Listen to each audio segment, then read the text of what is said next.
ಕರ್ತನಾದ ಯೇಸು ಕ್ರಿಸ್ತನ ಪರಿಶುದ್ಧ ನಾಮದಲ್ಲಿ ಈ ದೇವರ ವಾಕ್ಯವನ್ನು ಆಲಿಸಲು ಕೂಡಿ ಬಂದಿರುವಂಥ ನಿಮ್ಮೆಲ್ಲರಿಗೆ ಕ್ರಿಸ್ತನ ನಾಮದಲ್ಲಿ ನಾನು ಸ್ವಾಗತಿಸುವಂಥವನಾಗಿದ್ದೇನೆ. ಈ ಒಂದು ವೆಬ್ ಚಾನಲ್ನ ಮೂಲಕ ಪ್ರಸಾರವಾಗುವಂಥ ಈ ದೇವರ ಸಂದೇಶಗಳನ್ನ ವೀಕ್ಷಣೆ ಮಾಡಿ ನಿಮ್ಮ ಜೀವಿತಕ್ಕೆ, ನಿಮ್ಮ ಕುಟುಂಬಗಳಿಗೆ ಆಶೀರ್ವಾದವನ್ನು ಹೊಂದಿರಿ ಎಂಬುದಾಗಿ ಹೇಳ್ತಾ, ಈ ಒಂದು ಸಂಚಿಕೆಯಲ್ಲಿ ನಾವು ರಿವೈವಲ್ ಮತ್ತು ರಿಫಾರ್ಮೇಷನ್, ಒಂದು ಪುನರುಜ್ಜೀವನ ಹಾಗೂ ಧಾರ್ಮಿಕ ಸುಧಾರಣೆಯ ಬಗ್ಗೆ ಕಲಿತಾ ಇದ್ದೇವೆ. ನಮ್ಮ ಜೀವಿತಗಳಿಗೆ ಈ ಪುನರುಜ್ಜೀವನ ಅನ್ನುವಂಥದ್ದು ಎಷ್ಟು ಪ್ರಾಮುಖ್ಯ, ಅದರಲ್ಲಿ ಈ ಪುನರುಜ್ಜೀವನವನ್ನು ಹೊಂದುವಂಥ ಒಂದು ವಿಧಾನಗಳನ್ನು ನಾವು ಕಲಿತಿದ್ದೇವೆ ಪ್ರಿಯರೇ.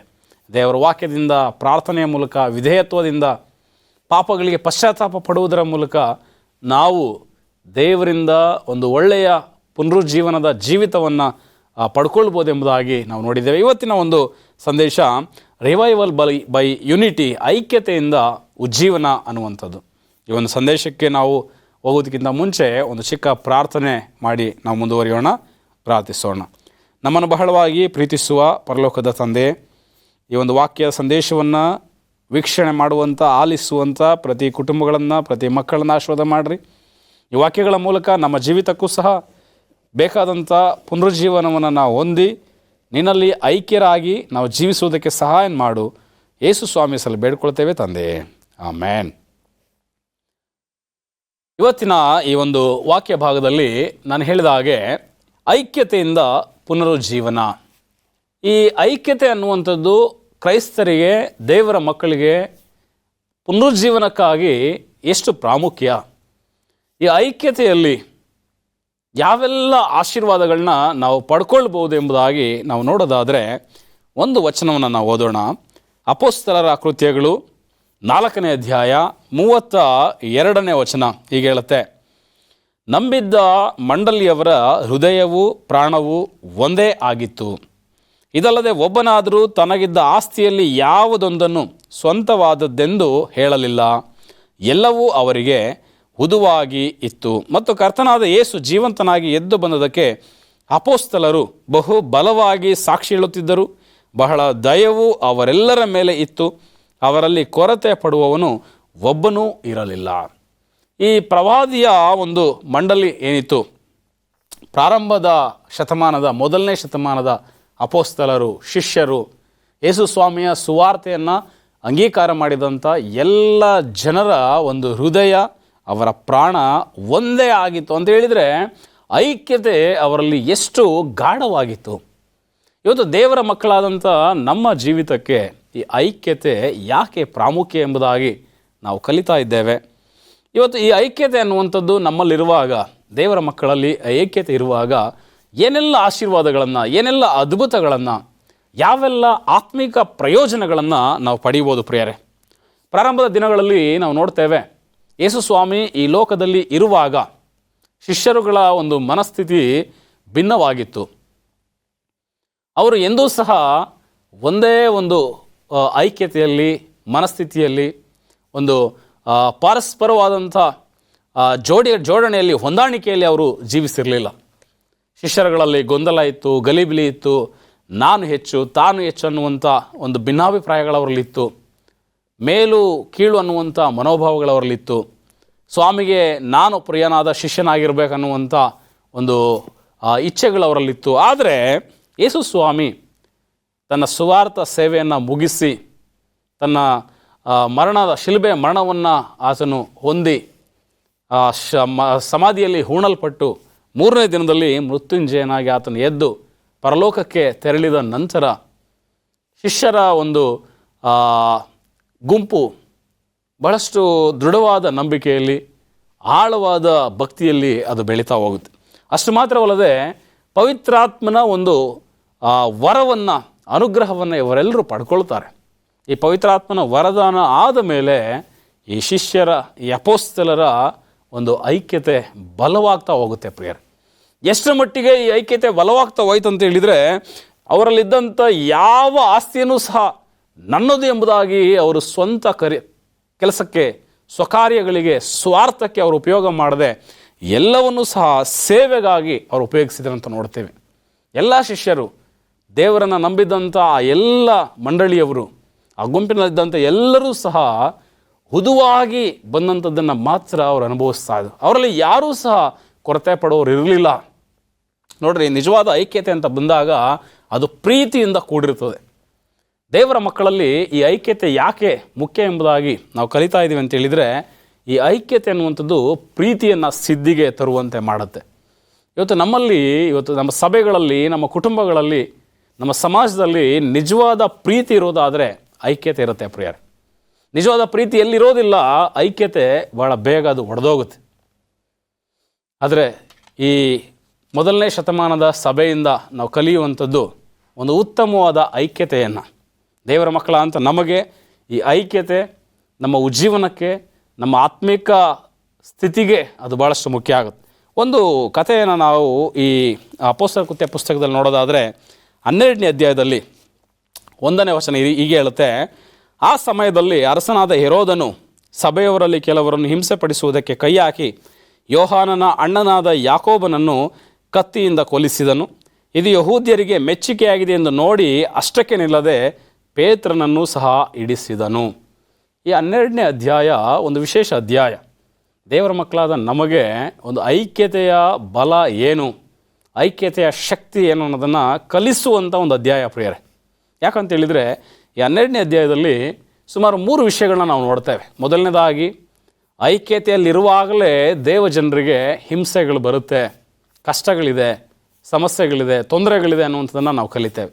ಇಲ್ಲಿ ಯಾವಾಗ ಈ ಮೊದಲನೇ ಶತಮಾನದ ಸಭೆ ಒಂದೇ ಪ್ರಾಣ, ಒಂದೇ ಹೃದಯ, ಒಂದು ಆತ್ಮೀಯತೆ, ಒಂದು ಬಾಂಧವ್ಯದಲ್ಲಿ, ಸೌಹಾರ್ದತೆಯಲ್ಲಿ ಅವರು ಜೀವಿಸ್ತಾ ಇದ್ದಾರೆ, ಇಂಥ ಸಮಯಗಳಲ್ಲಿ ಈ ಲೋಕದ ಕಣ್ಣು ಸಭೆಯ ಮೇಲೆ ಬೀಳುತ್ತೆ.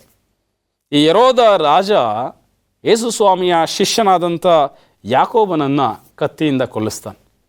ಕತ್ತಿಯಿಂದ ಆತನು ಕೊಲ್ಲಲ್ಪಟ್ಟ ನಂತರ ಸಭೆ ಚದುರೋಗುತ್ತೆ, ಸಭೆ ಭಯ ಪಡುತ್ತೆ, ಸಭೆ ಗಲಿಬಿಲಿಗೊಳಗಾಗುತ್ತೆ, ಗಾಬರಿ ಆಗ್ತಾರೆ, ಸಭೆ ಒಡಕನ್ನು ಅನುಭವಿಸುತ್ತೆ ಎಂಬುದಾಗಿ ಈ ಹೆರೋದ ನೆನೆಸಿದ್ದ. ಆದರೆ ಆಶ್ಚರ್ಯಕರ ಅನ್ನುವಂತೆ ಒಂದು ಘಟನೆ ಏನಾಗುತ್ತೆ ಅಂತ ಹೇಳಿದರೆ, ಈ ಯಾಕೋಬನನ್ನು ಕತ್ತಿಯಿಂದ ಕೊಲ್ಲಿಸೋದು ಮಾತ್ರ ಅಲ್ಲ, ಅಪೊಸ್ತಲನಾದಂಥ ಪೇತ್ರನನ್ನು ಸಹ ಆತನು ಸೆರೆ ಹಿಡಿದು ಆತನು ಸೆರೆಮನೆಗೆ ಹಾಕೋದನ್ನು ನೋಡ್ತೇವೆ. ಸಾಕಷ್ಟು ಬಾರಿ ದೇವರ ಸಭೆಯಲ್ಲಿ ಇಂಥ ಒಂದು ಘಟನೆಗಳು ನಡೆಯುವಾಗ ಭಾಳ ಬೇಗ ಬಿರುಕುಗಳು ಬರುತ್ತೆ, ನಂಬಿಕೆ ಉದಿಗಿ ಹೋಗುತ್ತೆ, ಆ ಸಭೆಯಲ್ಲಿರ್ತಕ್ಕಂಥ ಬಾಂಧವ್ಯ, ಐಕ್ಯತೆ ಸಂಪೂರ್ಣವಾಗಿ ನಾಶ ಆಗುತ್ತೆ ಪ್ರಿಯ. ಇತ್ತೀಚೆಗೆ ನಾನು ಓದಿದಂಥ ಒಂದು ಲೇಖನ, ಅಮೇರಿಕಾ ದೇಶದಲ್ಲಿ ಒಂದು ಸಭೆಯ ಮೇಲೆ ಭಾಳ ಬರ್ಬರವಾದಂಥ ಒಂದು ದಾಳಿ, ಭಾಳಷ್ಟು ಸಭೆಯನ್ನು, ಕ್ರಿಸ್ತನನ್ನು ವಿರೋಧಿಸುವಂಥ ಕೆಲವು ಗುಂಪುಗಳು ಅಮೇರಿಕಾ ದೇಶದ ಒಂದು ಸಭೆಯ ಮೇಲೆ ಮುತ್ತಿಗೆ ಹಾಕ್ತಾರೆ. ಮುತ್ತಿಗೆ ಹಾಕಿ ಅಲ್ಲಿದ್ದಂಥ ಸಭಿಕರನ್ನು ಬಹಳವಾಗಿ ಹಿಂಸೆ ಮಾಡಿ, ಕೆಲವರನ್ನು ಬಂದೂಕಿನಿಂದ ಕೊಂದು ಹಾಕಿ ಅವರನ್ನು ಸುಟ್ಟಾಕುವಂಥದ್ದು ನೋಡ್ತೇವೆ. ಅನೇಕ ವ್ಯಕ್ತಿಗಳು ಸಭೆ ಒಳಗಡೆ ಆರಾಧನೆಯಲ್ಲಿ ಇರುವಾಗಲೇ ತಮ್ಮ ಪ್ರಾಣಗಳನ್ನ ಕಳ್ಕೊಡ್ತಾರೆ. ಸೊ ಈ ಒಂದು ಘಟನೆ ಆದಾಗ ಅಲ್ಲಿದ್ದಂಥ ಆ ದೇಶದ ಎಲ್ಲ ವಾರ್ತಾಪತ್ರಿಕೆಗಳು, ದೂರದರ್ಶನಗಳಲ್ಲಿ ಈ ಒಂದು ವಾರ್ತೆಯನ್ನು ಪ್ರಸಾರ ಮಾಡುತ್ತೆ.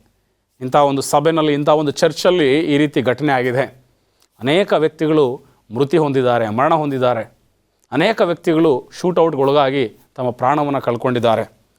ಆಗ ಜಗತ್ತಿನಲ್ಲಿದ್ದಂಥ ಎಲ್ಲ ಮೂಲೆಗೆ ಈ ವಾರ್ತೆ, ಈ ಸುದ್ದಿ ಹಬ್ಬುತ್ತಾ ಹೋಗುತ್ತೆ. ಎಲ್ಲರಲ್ಲೂ ಭಯದ ವಾತಾವರಣ, ಆತಂಕದ ವಾತಾವರಣ ಸೃಷ್ಟಿಯಾಗುತ್ತೆ. ಆ ನಗರದಲ್ಲೂ ಸಹ, ಆ ಪಟ್ಟಣದಲ್ಲೂ ಸಹ ಅನೇಕರು ಭಯಭೀತರಾಗ್ತಾರೆ. ಜೊತೆಗೆ ಅವ್ರು ನೆನೆಸ್ತಾರೆ, ನೆಕ್ಸ್ಟು ಮುಂದಿನ ವಾರದಿಂದ ಈ ಸಭೆ ಮೋಸ್ಟ್ ಪ್ರಾಬಬ್ಲಿ ಅದು ಮುಚ್ಚೋಗ್ಬೋದು, ಬಹುಶಃ ಈ ಸಭೆ ಮತ್ತೆ ಓಪನ್ ಆಗದೇ ಇರ್ಬೋದು, ಬಹುಶಃ ಈ ಸಭೆಗೆ ಆರಾಧನೆ ಮಾಡಲಿಕ್ಕೆ ಧೈರ್ಯದಿಂದ ಯಾರು ಮುಂದೆ ಬರದೇ ಇರ್ಬೋದು ಎಂಬುದಾಗಿ ನೆನೆಸ್ತಾರೆ. ಆದರೆ ಆಶ್ಚರ್ಯ ಅನ್ನುವಂತೆ ಮುಂದಿನ ವಾರ ಆರಾಧನೆ ದಿನ ಆ ಸಭೆಗೆ ಬಂದು ನೋಡಿದಾಗ ಆಶ್ಚರ್ಯ ಆಗುತ್ತೆ ಪ್ರಿಯರೇ. ಕಳೆದ ವಾರ ಏನು ಜನಸಂಖ್ಯೆ ಸೇರಿದ್ರು ಅದರ 3ರಷ್ಟು ಜನ ಆ ಒಂದು ದಿನ ಆರಾಧನೆಗೆ ಸೇರ್ತಾರೆ. ಇದನ್ನು ನೋಡಿದಾಗ ಭಾಳ ಆಶ್ಚರ್ಯ ಆಗುತ್ತೆ, ಭಾಳಷ್ಟು ಕುತೂಹಲ ಆಗುತ್ತೆ. ಕೆಲವಾರು ವಾರ್ತಾ ಪತ್ರಿಕೆಗಳು, ದೂರದರ್ಶನದ ವಾಹಿನಿಗಳು ಬಂದು ಅಲ್ಲಿ ಬಂದಂಥ ವ್ಯಕ್ತಿಗಳನ್ನ ಪ್ರಶ್ನೆ ಮಾಡ್ತಾರೆ. ಹೋದ ವಾರ ಆರಾಧನೆ ನಡೆಯುವಾಗ ಈ ಸಭೆಯಲ್ಲಿ ಇಂಥ ದುರಂತ ಆಯಿತು, ಅನೇಕರು ಇದೇ ಜಾಗದಲ್ಲಿ ರಕ್ತ ಚೆಲ್ಲಿದ್ರು, ಪ್ರಾಣ ಕಳ್ಕೊಂಡ್ರು, ಸತ್ತು ಹೋದರು, ಇದನ್ನು ನೋಡಿದಾಗ ನಿಮಗೆ ಭಯ ಆಗಲಿಲ್ವಾ? ಯಾವ ಧೈರ್ಯದಿಂದ ಮತ್ತೆ ನೀವು ಈ ಸಭೆಯಲ್ಲಿ ಬಂದು ಆರಾಧನೆ ಮಾಡ್ತಾ ಇದ್ದೀರಾ? ಮತ್ತೆ ಯಾರಾದರೂ ನಿಮ್ಮ ಮೇಲೆ ಮುತ್ತಿಗೆ ಹಾಕಿ ನಿಮ್ಮನ್ನು ಕೊಲ್ತಾರೆ ಅನ್ನುವಂಥ ಭಯ ನಿಮಗಿಲ್ವಾ ಎಂಬುದಾಗಿ ಕೇಳುವಾಗ ಅವ್ರು ಹೇಳ್ತಾರೆ, ಕೆಲವಾರು ಜನರು ಆ ಒಂದು ಇಂಟರ್ವ್ಯೂನಲ್ಲಿ ಹೇಳ್ತಾರೆ, ಯೇಸು ಸ್ವಾಮಿಯ ಬಲದಿಂದ ನಾವಿಲ್ಲಿ ಬಂದಿದ್ದೇವೆ. ನಿಜವಾಗಿಯೂ ಕ್ರಿಸ್ತನಿಗೋಸ್ಕರ ನಾವು ಸಾಯುವಂಥ ಪರಿಸ್ಥಿತಿ ಬಂದರೆ ಖಂಡಿತವಾಗಿ ನಾವು ಸಾಯೋದಕ್ಕೆ ಸಿದ್ಧ. ಯಾಕಂತ ಹೇಳಿದರೆ ಪರಲೋಕದಲ್ಲಿ ನಮಗೆ ಆಶೀರ್ವಾದ ಇದೆ, ಪರಲೋಕದಲ್ಲಿ ನಮಗೆ ನಿತ್ಯ ಜೀವ ಇದೆ. ಈ ಲೋಕದ ಜೀವನ, ಈ ಲೋಕದ ಜೀವಿತ ನಮಗೆ ಅವಶ್ಯಕತೆ ಇಲ್ಲ. ಈ ಲೋಕದ ತಾತ್ಕಾಲಿಕವಾದ ಬದುಕಿಗಂತ ನಮಗೆ ಪರಲೋಕದ ನಿತ್ಯತ್ವದ ಬದುಕು ನಮಗೆ ಮುಖ್ಯ ಎಂಬುದಾಗಿ ಹೇಳುವಂಥ ನೋಡ್ತೇವೆ ಪ್ರಿಯರೇ. ಇವತ್ತು ದೇವರ ಮಕ್ಕಳ ಅಂತ ನಮ್ಮ ಜೀವಿತಗಳಲ್ಲಿ ಇಂಥ ಒಂದು ದೃಢತೆ, ಇಂಥ ಒಂದು ಧೈರ್ಯ, ಇಂಥ ಒಂದು ಐಕ್ಯತೆ, ಇಂಥ ಒಂದು ನಂಬಿಕೆ ಭಾಳಷ್ಟು ಮುಖ್ಯ. ಈ ಪೇತ್ರನ ಜೀವನದಲ್ಲಿಯೂ ಸಹ ಹೆರೋದ ನೆನೆಸ್ತಾನೆ, ಒಬ್ಬ ಶಿಷ್ಯನನ್ನು ಕೊಂದರೆ ಇಡೀ ಸಭೆ ಚೆದರೋಗುತ್ತೆ, ಕ್ರೈಸ್ತತ್ವದ ಒಂದು ಪ್ರಚಾರ ನಿಂತೋಗುತ್ತೆ, ಕ್ರೈಸ್ತತ್ವದ ಸುವಾರ್ತೆ ಸ್ಟಾಪ್ ಆಗುತ್ತೆ ಎಂಬುದಾಗಿ ಅವನು ಬಯಸ್ತಾನೆ, ನೆನೆಸ್ತಾನೆ. ಆದರೆ ಯಾವಾಗ ಯಾಕೋಬನನ್ನು ಕೊಲ್ಲಿಸಿ ಪೇತ್ರನನ್ನು ಸೆರೆಮನೆಗೆ ಹಾಕ್ತಾನೆ, ಅಲ್ಲಿ ಒಂದು ಆಶ್ಚರ್ಯಕರ ಘಟನೆ ನಡೆಯುತ್ತೆ ಪ್ರಿಯರೇ. 5ನೇ ವಚನದಲ್ಲಿ ನೋಡ್ತೇವೆ, ಅಪೊಸ್ತಲರ ಕೃತ್ಯ 12ನೇ ಅಧ್ಯಾಯ 5ನೇ ವಚನ. ಪೇತ್ರನು ಸೆರೆಮನೆಯೊಳಗೆ ಕಾವಲಲ್ಲಿದ್ದಾಗ ಸಭೆಯವರು ಅವನಿಗೋಸ್ಕರ ಆಸಕ್ತಿಯಿಂದ ದೇವರಿಗೆ ಪ್ರಾರ್ಥನೆ ಮಾಡುತ್ತಿದ್ದರು.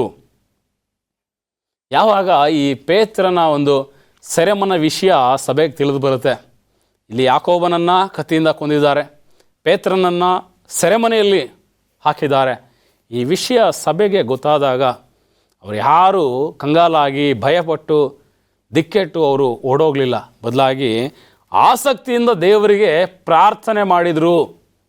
ಆಸಕ್ತಿಯಿಂದ ಸಭೆಯಾಗಿ ಕೂಡಿ ಧೈರ್ಯದಿಂದ ದೇವರಾತ್ಮ ಭರಿತರಾಗಿ ಪ್ರಾರ್ಥನೆ ಮಾಡ್ತಾರೆ ಪ್ರಿಯರೇ. ಇವತ್ತು ನಮ್ಮ ಒಂದು ಸಭೆಗಳಲ್ಲಿ, ನಮ್ಮ ಕುಟುಂಬಗಳಲ್ಲಿ, ನಮ್ಮ ವೈಯಕ್ತಿಕ ಬದುಕಿನಲ್ಲಿ ಇದು ಭಾಳಷ್ಟು ಮುಖ್ಯ. ಹಿಂಸೆಗಳು ಬರುವಾಗ, ಕಷ್ಟಗಳು ಬರುವಾಗ, ಸಮಸ್ಯೆಗಳು ಬರುವಾಗ, ತೊಂದರೆಗಳಾಗುವಾಗ, ಕ್ರಿಸ್ತನ ನಿಮಿತ್ತ ಶ್ರಮೆಗಳನ್ನು ತಾಳ್ಕೊಳ್ಬೇಕಾದ ಪರಿಸ್ಥಿತಿ ಬರುವಾಗ ಐಕ್ಯತೆ ಯಾವತ್ತೂ ಸಹ ಒಡೆದು ಹೋಗಬಾರ್ದು. ದೇವರಿಗೋಸ್ಕರ ನಾವು ಐಕ್ಯರಾಗಿರಬೇಕು. ಕ್ರಿಸ್ತನಿಗೋಸ್ಕರ ನಾವು ನಮ್ಮ ಪ್ರೀತಿಯನ್ನು, ನಮ್ಮ ಸಂಬಂಧವನ್ನು ಗಟ್ಟಿಗೊಳಿಸ್ಬೇಕು. ಇಲ್ಲಿ ಸಭೆ ಏನು ಒಂದು ಕಾರ್ಯಕ್ಕೆ ಮುಂದಾಗುತ್ತೆ ಎಂಬುದನ್ನು ನೋಡುವಾಗ ಐಕ್ಯತೆಯಿಂದ ಅಲ್ಲಿ ಸೆರೆಮನೆಗೆ ಬಿದ್ದಂಥ ಪೇತ್ರನಿಗಾಗಿ ಅವ್ರೇನು ಮಾಡ್ತಾ ಇದ್ದಾರೆ? ಆಸಕ್ತಿಯಿಂದ, ಶ್ರದ್ಧೆಯಿಂದ ಅವರು ಪ್ರಾರ್ಥನೆ ಮಾಡ್ತಾ ಇದ್ದಾರೆ. ಇವತ್ತು ನಮ್ಮಲ್ಲಿ ಇಂಥ ಒಂದು ಐಕ್ಯತೆ, ಇಂಥ ಒಂದು ಶ್ರದ್ಧೆ ನಮ್ಮಲ್ಲಿ ಇದೆಯಾ?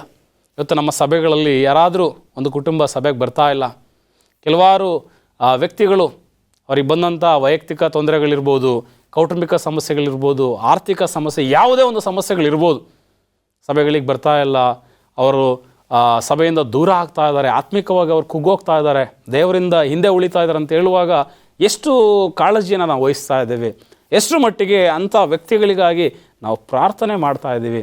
ಅಂಥ ವ್ಯಕ್ತಿಗಳನ್ನು ನಮ್ಮ ಜೊತೆಯಲ್ಲಿ ಸೇರಿಸಿ ಅವ್ರನ್ನ ಬಲಪಡಿಸುತ್ತಾ ಅವರನ್ನು ದೇವರಲ್ಲಿ ದೃಢವಾಗಿ ನಾವು ಬೆಳೆಸುವಂಥ ಐಕ್ಯತೆಯನ್ನು ಕಾಪಾಡ್ಕೊಳ್ತಕ್ಕಂಥ ಕೆಲಸವನ್ನು ನಾವು ಮಾಡ್ತಾ ಇದ್ದೀವಿ. ಭಾಳಷ್ಟು ದುರಂತ ಅನಿಸುತ್ತೆ. ಯಾಕಂತ ಹೇಳಿದರೆ ಇವತ್ತಿನ ಒಂದು ಸಭೆಗಳಲ್ಲಿ ಈ ಕಾರ್ಯ ನಡೀತಾ ಇಲ್ಲ ಪ್ರಿಯರೇ. ಅದರಿಂದ ಸೇವೆ, ಸಭೆ, ಆತ್ಮೀಯತೆ, ಕ್ರೈಸ್ತತ್ವ ಭಾಳಷ್ಟು ಹಿಂದೆ ಉಳಿತಾ ಇದೆ. ದೇವರು ಹೇಳಿರುವಂಥ ಕೆಲಸ, ಲೋಕದ ಕಡೆಗೆ ಹೋಗ್ರಿ, ಸುವಾರ್ತೆನ ಸಾರ್ರಿ, ತಂದೆ ಮಗ ಪರಿಶುದ್ಧಾತ್ಮ ಹೆಸರಿನಲ್ಲಿ ದೀಕ್ಷಾಸ್ನಾನ ಮಾಡಿಸ್ರಿ ಎಂಬುದಾಗಿ ಹೇಳುವಾಗ ಇವತ್ತು ನಾವು ಈ ಒಂದು ಕಾರ್ಯವನ್ನು ಮಾಡದೆ ನಮ್ಮ ಜೀವಿತಗಳಲ್ಲಿ ಸ್ವಾರ್ಥಕ್ಕಾಗಿ, ನಮ್ಮ ಬದುಕಿಗಾಗಿ ಮಾತ್ರ ಪ್ರಯಾಸ ಪಡ್ತಾ ಇದ್ದೀವಿ. ಆದರೆ ಕ್ರಿಸ್ತನ ಬರೋಣ ಭಾಳ ಹತ್ರ ಇದೆ. ನಮ್ಮ ಜೀವನ ಉಜ್ಜೀವನ ಆಗಬೇಕಾಗಿದೆ, ನಮ್ಮ ಬದುಕುಗಳು ನೂತನವಾಗಬೇಕಾಗಿದೆ, ನಮ್ಮ ಹವ್ಯಾಸಗಳು ಹೊಸದಾಗಬೇಕಾಗಿದೆ, ನಮ್ಮ ಜೀವಿತಗಳಲ್ಲಿ ಸುಧಾರಣೆ ಬರಬೇಕಾಗಿದೆ. ಈ ಒಂದು ಸುಧಾರಣೆ ಯಾವಾಗ ಬರುತ್ತೆ ಅಂತ ಹೇಳಿದರೆ ನಮ್ಮಲ್ಲಿ, ನಮ್ಮ ಸಭೆಯಲ್ಲಿ, ನಮ್ಮ ಕುಟುಂಬಗಳಲ್ಲಿ ಐಕ್ಯತೆಯನ್ನು ನಾವು ಕಾಪಾಡಿಕೊಂಡಾಗ ಮಾತ್ರ ಒಂದು ಪುನರುಜ್ಜೀವನ ಮತ್ತು ಸುಧಾರಣೆ ಸಾಧ್ಯ ಪ್ರಿಯರೇ. ಈ ಒಂದು ಪೇತ್ರನ ಘಟನೆಯಲ್ಲಿ ಈ ಜನರು ಏನು ಮಾಡಿದರು? ಐಕ್ಯವಾಗಿ ಸಭೆಯಾಗಿ ಕೂಡಿ ಪ್ರಾರ್ಥನೆ ಮಾಡ್ತಾರೆ. ಆ ಪ್ರಾರ್ಥನೆಯ ಪ್ರತಿಫಲವಾಗಿ ಏನಾಗುತ್ತೆ ನೋಡ್ರಿ. ಇದೇ ಅಪೊಸ್ತಲರ ಕೃತ್ಯ 12ನೇ ಅಧ್ಯಾಯ 7ನೇ ವಚನದಲ್ಲಿ ಹೇಳುತ್ತೆ, ಫಕ್ಕನೆ ಕರ್ತನ ದೂತನು ಪೇತ್ರನೆದುರಿಗೆ ನಿಂತನು, ಅವನಿದ್ದ ಕೋಣೆಯಲ್ಲಿ ಬೆಳಕು ಹೊಳೆಯಿತು. ಅವನು ಪೇತ್ರನನ್ನು ಪಕ್ಕೆ ತಟ್ಟಿ ಎಬ್ಬಿಸಿ ತಟ್ಟನೆ ಏಳು ಅಂದನು. ಆಗಲೇ ಅವನ ಕೈಗಳಿಗೆ ಹಾಕಿದ್ದ ಸರಪಣಿಗಳು ಕಳಚಿ ಬಿದ್ದವು. ಆ ದೂತನು ಅವನಿಗೆ ನಡು ಕಟ್ಟಿಕೊಂಡು ನಿನ್ನ ಕೆರಗಳನ್ನು ಮೆಟ್ಟಿಕೋ ಎಂದು ಹೇಳಲು ಅವನು ಹಾಗೆ ಮಾಡಿದನು. ನಿನ್ನ ಮೇಲಂಗಿಯನ್ನು ಹಾಕಿಕೊಂಡು ನನ್ನ ಹಿಂದೆ ಬಾ ಅಂದನು. ಅವನು ಹೊರಗೆ ಬಂದು ಆ ದೂತನ ಹಿಂದೆಯೇ ಹೋಗುತ್ತಾ ದೂತನ ಮೂಲಕವಾಗಿ ನಡೆದ ಸಂಗತಿ ನಿಜವಾದ್ದೆಂದು ತಿಳಿಯದೆ ತಾನು ನೋಡಿದ ಕನಸು ಎಂದು ನೆನೆಸಿದನು. ಈ ಪೇತ್ರನಿಗೆ ಯಾವಾಗ ಅಲ್ಲಿ ಸಭೆ ಐಕ್ಯತೆಯಿಂದ ಕೂಡಿ ಒಗ್ಗೂಡಿ ಪ್ರಾರ್ಥನೆ ಮಾಡ್ತಾ ಇದ್ದಾರೆ, ದೂತನ ಸಹಾಯವನ್ನು ದೇವರು ಕಳಿಸ್ತಾ ಇದ್ದಾರೆ ಪ್ರಿಯರೇ. ನೋಡಿ, ನಮ್ಮ ಜೀವಿತಗಳಲ್ಲಿಯೂ ಸಹ ಈ ಐಕ್ಯತೆ ಅನ್ನೋದಿರುವಾಗ ಪರಲೋಕದ ಸಹಾಯ ನಮಗೆ, ನಮ್ಮ ಕುಟುಂಬಗಳಿಗೆ, ನಮ್ಮ ಸಭೆಗಳಿಗೆ ಸಿಗಲಿದೆ. ಇವತ್ತು ಎಷ್ಟೋ ಸಾರಿ ನಾವು ಯಾಕೆ ದೇವರ ಸಹಾಯವನ್ನು ಪಡೆಯೋದಕ್ಕೆ ಸಾಧ್ಯವಾಗ್ತಾ ಇಲ್ಲ, ದೇವರಿಂದ ನಮಗೆ ಉತ್ತರ ಸಿಗ್ತಾ ಇಲ್ಲ, ದೇವರ ಒಂದು ಸಹಾಯದ ಹಸ್ತವನ್ನು ನಾವು ಬಯಸೋದಕ್ಕೆ ಆಗ್ತಾ ಇಲ್ಲ ಅಂತ ಹೇಳಿದರೆ, ನಮ್ಮಲ್ಲಿ ಐಕ್ಯತೆ ಇಲ್ಲ, ನಮ್ಮಲ್ಲಿ ಒಗ್ಗಟ್ಟಿಲ್ಲ, ನಮ್ಮಲ್ಲಿ ಪ್ರೀತಿ ಇಲ್ಲ, ನಮ್ಮಲ್ಲಿ ಆ ಒಂದು ಹೊಂದಾಣಿಕೆ ಇಲ್ಲ. ಭಿನ್ನಾಭಿಪ್ರಾಯಗಳಲ್ಲಿ, ದ್ವೇಷಗಳಲ್ಲಿ, ಮತ್ಸರಗಳಲ್ಲಿ, ಹಲವಾರು ವಿಧವಾದಂಥ ಲೌಕಿಕವಾದಂಥ ವಿಷಯಗಳಲ್ಲಿ ನಮ್ಮ ಜೀವಿತಗಳನ್ನು ನಾವು ತುಂಬಿಸ್ಕೊಳ್ತಾ ಇದ್ದೀವಿ. ದೇವರಿಗೆ ವಿರುದ್ಧವಾದ ಕಾರ್ಯಗಳು, ಒಬ್ಬರನ್ನ ಕಂಡ್ರೆ ಒಬ್ಬರಿಗೆ ಆಗ್ತಾ ಇಲ್ಲ, ಭಾಳಷ್ಟು ಹಗೆಯ ಮಾತುಗಳನ್ನು ನಮ್ಮ ಬಾಯಿಂದ ನಾವು ಹೊರಡಿಸ್ತಾ ಇದ್ದೇವೆ. ಆದರೆ ದೇವರ ಮಕ್ಕಳಿಗೆ ಭಾಳ ಮುಖ್ಯವಾಗಿ ಬೇಕಾದಂಥದ್ದು ಐಕ್ಯತೆ. ನಾವು ಯಾವಾಗ ಐಕ್ಯರಾಗಿ ಐಕ್ಯತೆಯಿಂದ ಒಗ್ಗಟ್ಟಿನಿಂದ ನಾವು ಜೀವಿಸ್ತೇವೆ, ಪ್ರಾರ್ಥನೆ ಮಾಡ್ತೇವೆ, ದೇವರ ಅದ್ಭುತವನ್ನು ಮಾಡಲಿಕ್ಕೆ ಶಕ್ತನಾಗಿದ್ದಾನೆ ಪ್ರಿಯರೇ. ಇಲ್ಲಿ ಪೇತ್ರನ ಜೀವನದಲ್ಲೂ ಸಹ ಇಂಥ ಒಂದು ಐಕ್ಯತೆ ಬಂದಾಗ ಅಲ್ಲೇನಾಯಿತು, ದೇವರು ತನ್ನ ದೂತನನ್ನು ಕಳಿಸಿ ಆ ಸೆರೆಮನೆಯ ಬಾಗಿಲುಗಳನ್ನು, ಸರಪಣಿಗಳನ್ನು, ಆ ಬೇಡಿಗಳನ್ನು ಕಳಿಸಿ ಆ ಪೇತ್ರನನ್ನು ಬಿಡುಗಡೆ ಮಾಡಿ ಹೊರಗಡೆ ತರ್ತಾನೆ. ಪೇತ್ರನಿಗೆ ಬಂಧನದಿಂದ ಬಿಡುಗಡೆ ಆಯಿತು. ಇವತ್ತು ನಮ್ಮ ಜೀವಿತದಲ್ಲಿಯೂ ಸಹ ನಮ್ಮ ಬಂಧನಗಳು, ನಮ್ಮ ಕಟ್ಟುಗಳು, ನಮ್ಮ ಸಮಸ್ಯೆಗಳು, ನಮಗೆ ಇರುವಂಥ ಅಡೆತಡೆಗಳು ಅದು ಮುರಿಯಲ್ಪಡಬೇಕಂತ ಹೇಳಿದರೆ ನಮ್ಮ ಜೀವಿತದಲ್ಲಿ ಪರಸ್ಪರ ಪ್ರೀತಿ, ಪರಸ್ಪರ ಐಕ್ಯತೆ, ಒಬ್ಬರಿಗೋಸ್ಕರ ಒಬ್ಬರು ಮಾಡುವಂಥ ಪ್ರಾರ್ಥನೆ ಇದು ಭಾಳಷ್ಟು ಮುಖ್ಯ. ಈ ಒಂದು ಕಾರ್ಯಗಳಿಂದ ನಮಗೆ ತಡೆಯಾಗಿರುವಂಥ ಅಡೆತಡೆಗಳು, ನಮಗೆ ಅಡ್ಡಿಯಾಗಿರುವಂಥ ಬಂಧನಗಳು ಅದು ಮುರಿದೋಗುತ್ತೆ. ದೇವರು ನಮ್ಮ ಜೀವಿತಗಳಲ್ಲಿ ಅದ್ಭುತ ಮಾಡ್ತಾನೆ. ಸೊ ಇದಾದ ನಂತರ ಯಾವಾಗ ಆ ದೇವದೂತನು ಪೇತ್ರನ ಅಲ್ಲಿಂದ ಹೊರಗಡೆ ತಗೊಂಡು ಬರ್ತಾನೆ, ಆ ಪೇತ್ರನು ನೇರವಾಗಿ ಆ ಸಭೆ ಕೂಡಿ ಪ್ರಾರ್ಥನೆ ಮಾಡುವಂಥ ಸ್ಥಳಕ್ಕೆ ಹೋದಾಗ ಅಲ್ಲಿದ್ದಂಥ ಜನರೆಲ್ಲರೂ ಬಹಳವಾಗಿ ಸಂತೋಷ ಪಡ್ತಾರೆ ಪ್ರಿಯರೇ. ಭಾಳ ಸಂತೋಷ ಆಗುತ್ತೆ ಅವರಿಗೆ, ದೇವರು ಎಂಥ ಅದ್ಭುತವನ್ನು ನಮ್ಮ ಪ್ರಾರ್ಥನೆಯ ನಿಮಿತ್ತ ಮಾಡಿದ್ದು. ಸೊ ಈ ಒಂದು ಘಟನೆ ಇವತ್ತು ನಮಗೆ ಒಂದು ಐಕ್ಯತೆಯ ಮಹತ್ವವನ್ನು ಕಲಿಸುತ್ತೆ. ಸಭೆಯಾಗಿ, ಕುಟುಂಬವಾಗಿ ನಾವು ಐಕ್ಯತೆಯಿಂದ ಜೀವಿಸುವಾಗ, ಐಕ್ಯತೆಯಿಂದ ಪ್ರಾರ್ಥಿಸುವಾಗ, ಐಕ್ಯತೆಯಿಂದ ಬದುಕುವಾಗ, ಐಕ್ಯತೆಯನ್ನು ರೂಢಿಸಿಕೊಳ್ಳುವಾಗ ದೇವರು ಅದ್ಭುತ ಮಾಡ್ತಾನೆ, ನಮ್ಮ ಜೀವಿತಗಳಿಗೆ ಸಂತೋಷವನ್ನು ತರ್ತಾನೆ. ಒಂದು ವಾಕ್ಯವನ್ನು ನಾವು ಓದಿಕೊಳ್ಳೋಣ ಪ್ರಿಯರೇ. 1 ಕೊರಿಂಥ 1ನೇ ಅಧ್ಯಾಯ 10ನೇ ವಚನ ಈ ರೀತಿ ಹೇಳುತ್ತೆ, ಸಹೋದರರೇ, ನಿಮ್ಮೆಲ್ಲರ ಮಾತು ಒಂದೇ ಆಗಿರಬೇಕು, ನಿಮ್ಮಲ್ಲಿ ಭೇದಗಳಿರಬಾರದು. ನೀವು ಒಂದೇ ಮನಸ್ಸು, ಒಂದೇ ಅಭಿಪ್ರಾಯವು ಉಳ್ಳವರಾಗಿದ್ದು ಹೊಂದಿಕೆಯಿಂದಿರಬೇಕು ಎಂಬುದಾಗಿ ನಾನು ನಮ್ಮ ಕರ್ತನಾದ ಯೇಸು ಕ್ರಿಸ್ತನ ಹೆಸರಿನಲ್ಲಿ ನಿಮ್ಮನ್ನು ಬೇಡಿಕೊಳ್ಳುತ್ತೇನೆ. ಯಾಕಂದರೆ ನನ್ನ ಸಹೋದರರೇ, ನಿಮ್ಮಲ್ಲಿ ಜಗಳಗಳುಂಟೆಂದು ನಿಮ್ಮ ವಿಷಯವಾಗಿ ಕ್ಲೋಯೆಯ ಮನೆಯವರಿಂದ ನನಗೆ ತಿಳಿದು ಬಂತು. ಇಲ್ಲಿ ಈ ಕೊರಿಂಥ ಸಭೆಗೆ ಪೌಲ ಬರಿತಾನೆ. ಈ ಕೊರಿಂಥ ಪಟ್ಟಣಕ್ಕೆ ಸೇವೆಯನ್ನು ಆತನು ತೆಗೆದುಕೊಂಡು ಹೋದಾಗ, ಸೇವೆ ಮಾಡುವಾಗ ಈ ಕೊರಿಂಥ ಪಟ್ಟಣದಲ್ಲಿ ಭಾಳಷ್ಟು ಭಿನ್ನಾಭಿಪ್ರಾಯಗಳು, ಜಗಳಗಳು, ಸಹೋದರರ ಮಧ್ಯೆ ದ್ವೇಷ, ಹಗೆತನ, ಭಿನ್ನಾಭಿಪ್ರಾಯದ ವಾತಾವರಣ, ಒಬ್ಬರನ್ನ ಕಂಡ್ರೆ ಒಬ್ಬರಿಗೆ ಆಗ್ತಾ ಇಲ್ಲ, ನಾನು ಇವನ ಪಕ್ಷದವನು, ನಾನು ಅವನ ಪಕ್ಷದವನು, ಆ ಅಪೋಸ್ತಲನು ದೊಡ್ಡವನು, ಈ ಅಪೋಸ್ತಲನು ಶ್ರೇಷ್ಠನು ಅನ್ನುವಂಥ ಒಂದು ವಾದ ವಿವಾದಗಳಲ್ಲಿ ಈ ಸಭೆ ತುಂಬಿದೆ. ಇಲ್ಲಿ ಮುಂದೆ ನಾವು ನೋಡುವಾಗ ಹೇಳುತ್ತೆ 12ನೇ ವಚನದಲ್ಲಿ, ನಿಮ್ಮೊಳಗೆ ಪ್ರತಿಯೊಬ್ಬನು ನಾನು ಪೌಲನವನು, ಇಲ್ಲವೇ ನಾನು ಅಪೋಲೋಸನವನು, ಇಲ್ಲವೇ ನಾನು ಕೇಫನವನು, ಇಲ್ಲವೇ ನಾನು ಕ್ರಿಸ್ತನವನು ಎಂದು ಹೇಳಿಕೊಳ್ಳುತ್ತಾನೆ. ಈ ಕೊರಿಂಥ ಸಭೆಯಲ್ಲಿ ಬಂದಂಥ ಒಂದು ದೊಡ್ಡ ತಪ್ಪು, ಅವರಲ್ಲಿ ಪ್ರತಿಯೊಬ್ಬನೂ ಸಹ ಏನು ಮಾಡ್ತಾನೆ, ನಾನು ಪೌಲನ ಒಂದು ಅನುಯಾಯಿ, ನಾನು ಪೇತ್ರನ ಅನುಯಾಯಿ, ನಾನು ಅಪೋಸ್ತಲ, ನಾನು ಕ್ರಿಸ್ತನವನು, ಈ ರೀತಿಯಾಗಿ ವಿಧವಾದಂಥ ಭಿನ್ನಾಭಿಪ್ರಾಯಗಳನ್ನ ಸಭೆಯಲ್ಲಿ ಹೊಂದಿದ್ದಾರೆ. ಆದರೆ ಪೌಲ ಇಲ್ಲಿ ತುಂಬ ಸ್ಪಷ್ಟವಾಗಿ ಅವ್ರಿಗೆ ಹೇಳ್ತಾ ಇದ್ದಾನೆ, ನಿಮ್ಮೆಲ್ಲರಲ್ಲಿ ಏನಿರಬೇಕು, ಹೊಂದಾಣಿಕೆ ಇರಬೇಕು, ನಿಮ್ಮಲ್ಲಿ ಭೇದಗಳಿರಬಾರ್ದು, ಒಂದೇ ಮನಸ್ಸು, ಒಂದೇ ಅಭಿಪ್ರಾಯ ಆಗಿರ್ಬೇಕು ನಿಮ್ಮಲ್ಲಿ. ಯೇಸು ಕ್ರಿಸ್ತನ ನಾಮದಲ್ಲಿ ನಾನು ನಿಮ್ಮನ್ನು ಬೇಡ್ಕೊಳ್ತೇನೆ. ಇಂಥ ಒಂದು ಭಿನ್ನಾಭಿಪ್ರಾಯಗಳಿಗೆ, ಇಂಥ ಒಂದು ಹಗೆತನಕ್ಕೆ, ಇಂಥ ಒಂದು ದ್ವೇಷಕ್ಕೆ, ಜಗಳಕ್ಕೆ ನೀವು ಅವಕಾಶ ಮಾಡಿಕೊಡ್ಬೇಡ್ರಿ ಎಂಬುದಾಗಿ ಆ ಸಭೆಯನ್ನು ಒಗ್ಗೂಡಿಸ್ಲಿಕ್ಕೆ, ಆ ಸಭೆಯನ್ನು ತಿರುಗಿ ಕಟ್ಟಲಿಕ್ಕೆ ಇಲ್ಲಿ ಪೌಲ ಪ್ರಯತ್ನ ಮಾಡ್ತಾ ಇದ್ದಾನೆ. ಇವತ್ತು ನಮ್ಮಲ್ಲೂ ಸಹ ಇಂಥ ವಾದ ವಿವಾದ ಭಿನ್ನಾಭಿಪ್ರಾಯಗಳಿದೆ ಅಲ್ವೇ?